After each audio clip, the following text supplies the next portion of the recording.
Kirsten here from Connections Earlier's Family Center, and today I'm here to bring you a brand new series that we have called Mindful Connections. So each week you'll be able to find a little video on our YouTube or Facebook channel just giving us some mindfulness activities, and these are for us as parents and caregivers and to share with our little ones at home. Today's video is all about an introduction to mindfulness. So what is mindfulness?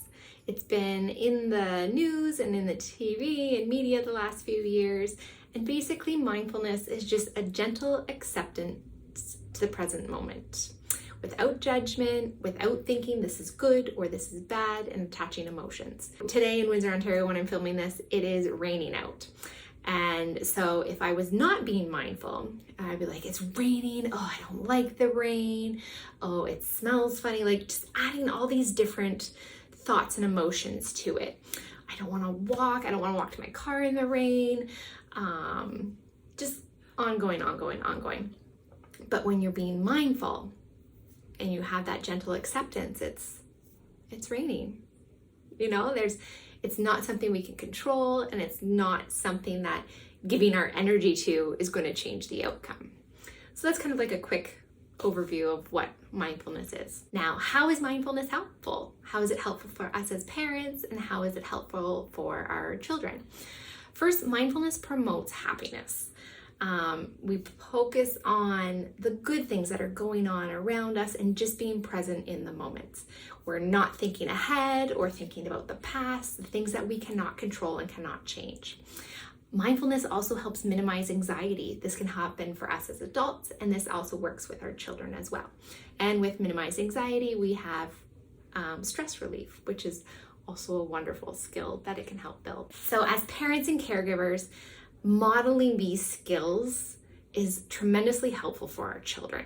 These are not skills that they are born with, and it's not something they automatically know how to do, but it's something that we do. Sometimes, like when we're feeling frustrated, we take a big breath before we respond to our kids, and we're going to talk about that in a minute.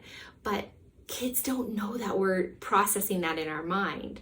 So sometimes we just need to say something out loud. And if you've taken Kids Have Stress with us, we've talked about this in that program often, but sometimes like something happens, like we spill a glass of milk or something like that, and we're just like, oh, mommy's gonna take a deep breath. I'm feeling frustrated.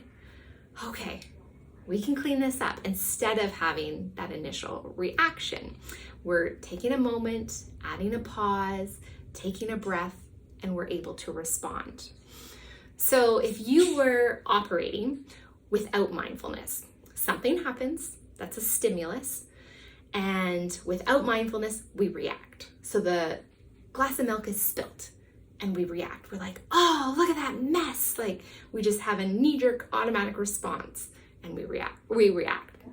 But with mindfulness in action, the glass of milk is spilt, we take a moment, we pause, we breathe, we put in a strategy that we know that will be effective for us, and then we're able to respond to our children. So instead of saying, oh, look at the milk, it's spilled everywhere, we have a mess, you could be like, well, we have a mess, what are we gonna do to solve this problem? We're able to respond to our children, and it's not a punishment thing, but it's a very gentle acceptance of the situation. Well, I hope that you can go forward this week and just put in a little pause into your day. When you have a stimulus come up, put in that pause, take a big breath, and then you can work on a response that's, all about gentle acceptance. And I will see you again next week for another episode of Mindful Connections. So thank you for watching, and thank you for connecting with us. We'll see you next week.